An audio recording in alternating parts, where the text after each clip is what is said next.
Hello বন্ধুরা, কেমন আছো তোমরা সবাই? আশা করছি তোমরা সবাই খুব ভালো আছো আর আমিও খুব ভালো আছি। আবারও একটা মজাদার রেসিপি নিয়ে তোমাদের কাছে হাজির হয়ে গেলাম। ভাবছো আজ কী রেসিপি তৈরি করব? তাহলে দেখতে হলে পুরো ভিডিওটা অবশ্যই দেখবেন, স্কিপ করবেন না কিন্তু। তাহলে চলুন বন্ধুরা, শুরু করা যাক। আমি প্রথমেই নুন হলুদ দিয়ে আলুটা সেদ্ধ করে নিয়েছিলাম। তারপরে এখানে দুটো কাঁচা লঙ্কা কুচি আর এখানে একটা গোটা পেঁয়াজ কুচি নিয়ে নিলাম। আমি এখানে সব কিছুই ছোটো ছোটো টুকরো করে কেটে নিয়েছি। তারপরেই দিয়ে দিলাম ধনেপাতা কুচি।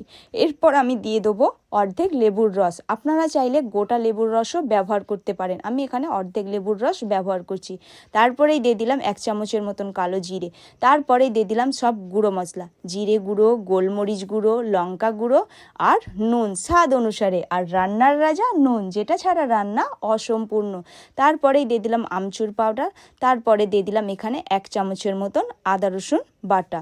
আর অবশ্যই বন্ধুরা টমেটো কেচাপ দিতে ভুলবেন না, আমি এখানে টমেটো কেচাপ ব্যবহার করছি, আপনারা চাইলে টমেটো পিউরিও ইউজ করতে পারেন। তো সব কিছু দিয়ে দেওয়ার পর ভালো করে আমি মাখিয়ে নেবো। তো ভালো করে মাখিয়ে নেবার পর আমি এখানে দিয়ে দেবো নুন হলুদ দিয়ে সেদ্ধ করা আলু। সত্যিই বন্ধুরা কালারটা কত সুন্দর এসছে, দেখতেই পাচ্ছেন বন্ধুরা। হলুদ দিয়ে সেদ্ধ করবেন, তার কালারটাই অসাধারণ আছে। তবে হলুদটা কেউ দিতে চাইলে দিতেও পারেন, না দিতে চাইলে নাও দিতে পারেন, কিন্তু হলুদ দিলে কালারটা সত্যিই অসাধারণ আছে। তো আলুটা দিয়ে দেবার পর ভালো করে মাখিয়ে নেবার পর আমি এখানে দিয়ে দিলাম বেসন। আমি এখানে 2 চামচের মতন বেসন ব্যবহার করছি। তো বেসনটা দিয়ে দেবার পর আবারও হাত দিয়ে আমি ভালো করে মাখিয়ে নেবো। তারপরে আমি এখানে একটা গোটা ডিম দিয়ে দিলাম। তো ডিমটা দিয়ে দেওয়ার পর আবারও হাত দিয়ে ভালো করে মাখিয়ে নেবো। ব্যাটারটা একটু সুন্দর তৈরি করবেন, ব্যাটার যত ভালো তৈরি করবেন তত পকোড়াগুলো খুব সুন্দর আসবে, একটু না গোটা গোটা লাম্পস না থাকে। তো ভালো করে আমি ব্যাটারটা আগে তৈরি করে নেবো। তো আমার এখানে ব্যাটার পুরোপুরি রেডি হয়ে গেছে। এবার আমি এখানে কড়া বসিয়ে নিলাম। তো কড়াই আমি রিফাইন তেল দিয়ে দিলাম। তেলটা গরম হয়ে আসলে এবার আমি এগুলো ভেজে নেবো।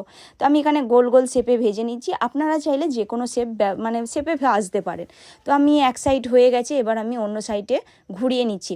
তো দেখতেই পাচ্ছেন বন্ধুরা পকোড়াগুলো কত সুন্দর হয়েছে, সত্যি অসাধারণ খেতে লাগে।